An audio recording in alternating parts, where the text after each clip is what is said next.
الحمد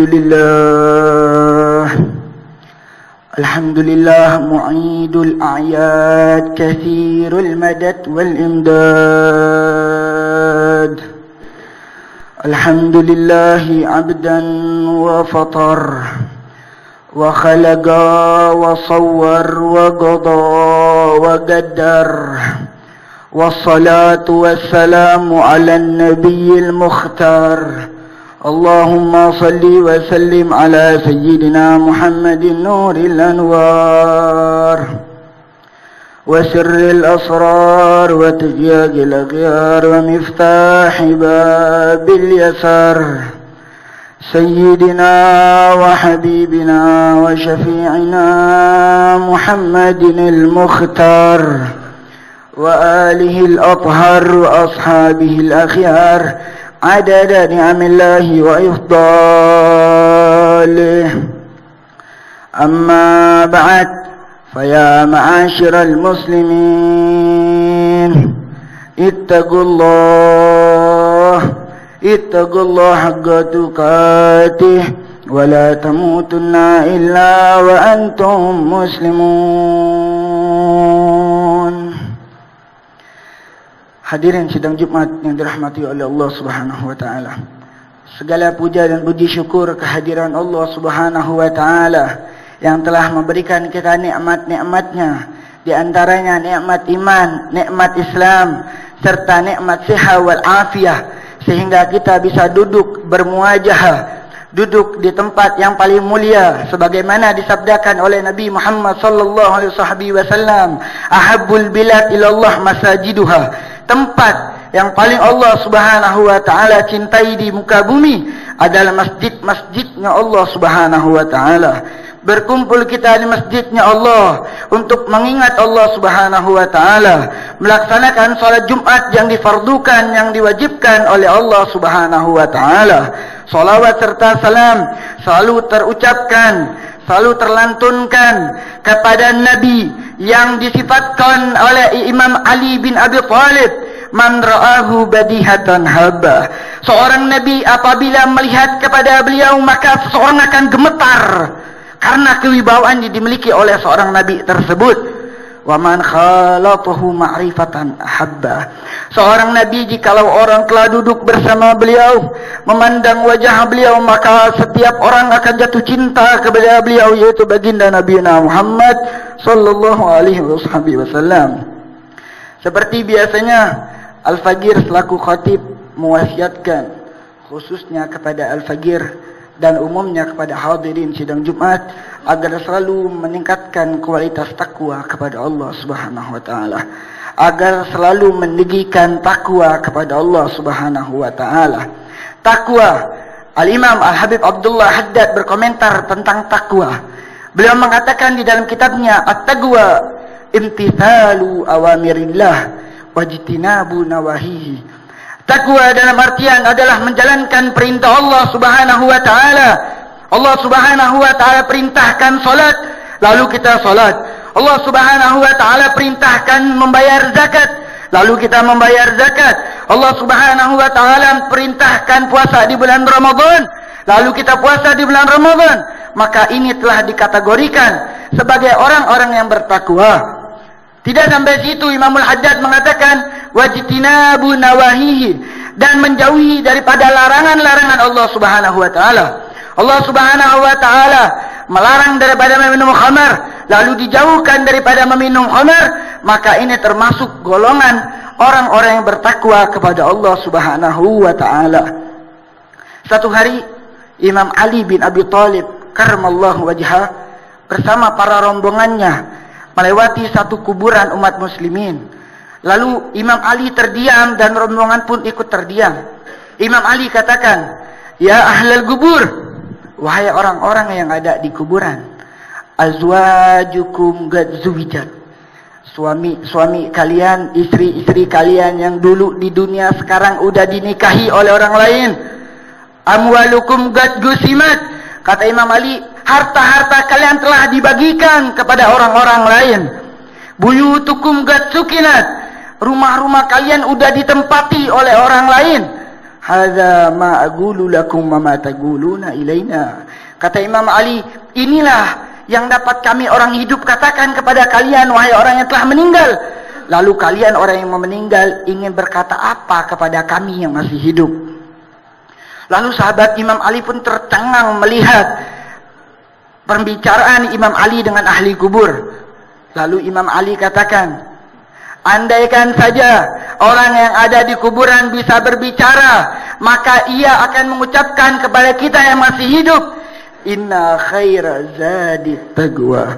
Sesungguhnya sebaik-baiknya bekal untuk kelak di akhirat adalah takwa kepada Allah Subhanahu wa ta'ala.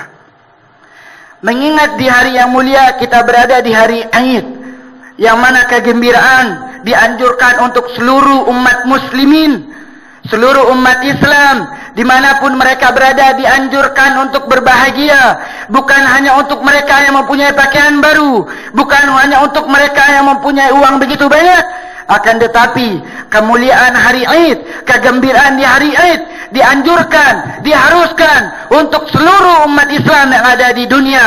Yang mana diriwayatkan bahwasanya Nabi sallallahu alaihi wasallam suatu hari ingin melaksanakan salat Aid.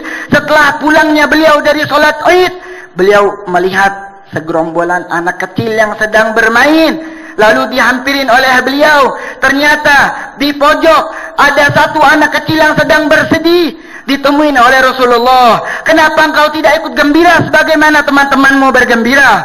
Maka anak kecil ini berkata, ya Rasulullah, bagaimana mungkin aku bisa bergembira sedangkan mereka memiliki pakaian baru? Aku tidak memiliki ayah yang bisa membelikan aku pakaian baru, sedangkan mereka memiliki mainan-mainan baru, pakaian-pakaian baru, sedangkan aku tidak memiliki orang tua yang ingin membelikanku pakaian baru, ya Rasulullah. Maka dibawa pulang oleh Rasulullah sallallahu alaihi wasallam. Ketika sampai di rumahnya Rasulullah, diberikan pakaian ini anak kecil. Diberikan pakaian, lalu Rasulullah katakan, wahai anak kecil, anggaplah aku sebagai ayah angkatmu, Fatimah sebagai saudarimu, dan Aisyah sebagai ibu angkatmu. Apakah engkau ingin hal itu, wahai anak kecil? Maka anak kecil tersebut mengatakan, bala ya Rasulullah. Tentu saja aku menginginkan itu ya Rasulullah. Tentu saja aku ingin menjadi anak angkatmu ya Rasulullah. Lalu ia lari ke teman-temannya yang tadi bergembira. Demi Allah, dia bergembira, lebih gembira daripada teman-temannya yang tadi bergembira. Lalu temannya kaget dan bertanya, wahai fulan, begitu senangnya engkau hari ini, sedangkan engkau tadi nangis, tidak mengikuti kami yang sedang bergembira. Lalu ia katakan, bagaimana mungkin aku tidak bergembira, wahai saudara-saudaraku. Aku diangkat oleh Rasulullah sebagai anak angkatnya. Aku diberikan pakaian baru oleh Rasulullah. Diangkat sebagai saudaranya Fatimah Zahra Al-Batul. Diangkat sebagai anak angkat dari ibu Sayyidatuna Aisyah radhiyallahu ta'ala anha wa ardaha. Lalu anak kecil temannya tersebut mengatakan, bagaimana bisa engkau diangkat anak oleh Rasulullah? Maka ini anak kecil mengatakan, sebab orang tuaku sudah tiada, sebab orang tuaku sudah meninggal, Rasulullah angkat aku sebagai anak agar aku bisa ikut bergembira di hari Aid yang mulia. Maka anak kecil, teman-temannya yang ada di lapangan yang sedang bergembira, seraya mengangkat tangan berdoa, ya Allah, meninggalkan orang tuaku agar aku menjadi anak angkatnya baginda Nabi Muhammad sallallahu alaihi wasallam. Maka kegembiraan ini bukan hanya untuk kita yang memiliki pakaian baru, akan tetapi dianjurkan kegembiraan di hari Aid untuk digembirakan, untuk berbagi kesenangan kepada seluruh umat muslimin yang ada di muka bumi ini. Ma'asyiral hadirin rahimakumullah. Berbicara tentang Aid identik dengan yang namanya silaturahim. Dengan silaturahim di dalam riwayat Muslim, Nabi sallallahu alaihi wasallam beliau bersabda, la yadkhulul jannah qati, tidak akan masuk surga orang yang memutus tali silaturahmi. Maka di bulan yang mulia, di bulan Syawal, yang mana dianjurkan oleh para ulama agar selalu mengikat, mempererat, memperkuat silaturahmi, terkhususnya di bulan Syawal kepada saudara, kepada tetangga, kepada famili dan semuanya agar selalu mengikat tali silaturahmi di bulan yang mulia, yakni bulan Syawal. Diceritakan dahulu ada seorang yang begitu kaya. Orang kaya ini ingin berangkat haji. Tatkala dia ingin berangkat haji, karena dia punya uang yang begitu banyak, dia titipkan uangnya kepada orang alim, orang paling terpercaya di kampungnya. Dia titipkan uang dia yang begitu banyak. Tatkala dititipkan uangnya, dia pergi haji. Selesai dia melaksanakan daripada ibadah haji, dia pulang ke rumahnya dan dia cari tahu orang yang terpercaya di kampung tersebut. Dan dia mendapatkan kabar bahwasanya orang yang terpercaya di kampung tersebut telah meninggal. Lalu ia berpikir, kalau ini orang meninggal lalu uangku kemana? Dia datang kepada satu orang ulama di satu kampung. Dia tanya, wahai syekh, saya sebelum haji, saya menitipkan uang kepada satu orang ustaz, orang yang terpercaya. Tapi orang itu meninggal, wahai syekh. Lalu bagaimana?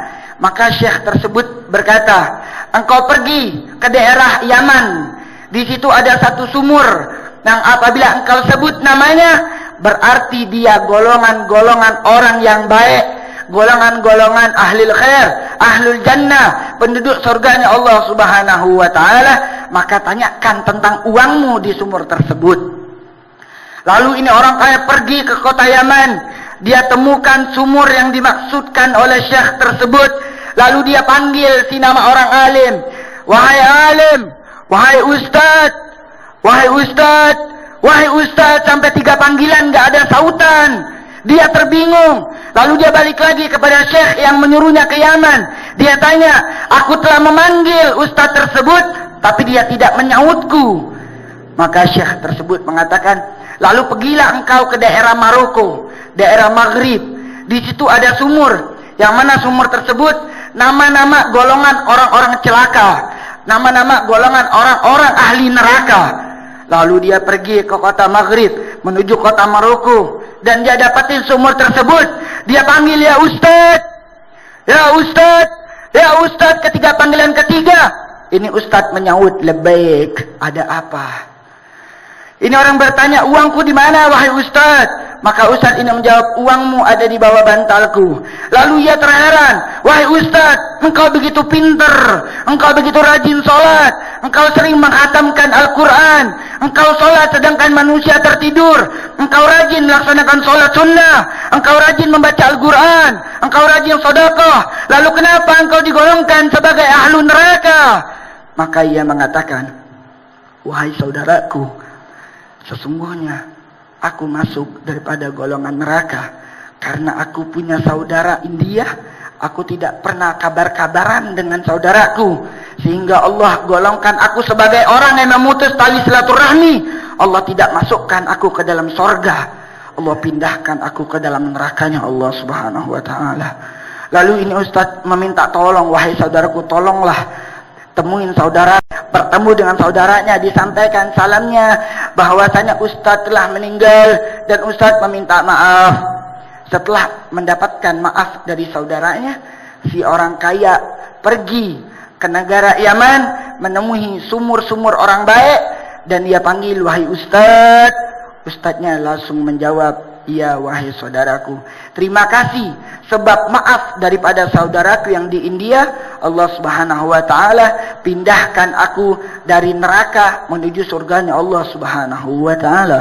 Maka alangkah pentingnya silaturahmi para hadirin, agar kita bersama-sama kelak masuk surganya Allah Subhanahu wa ta'ala.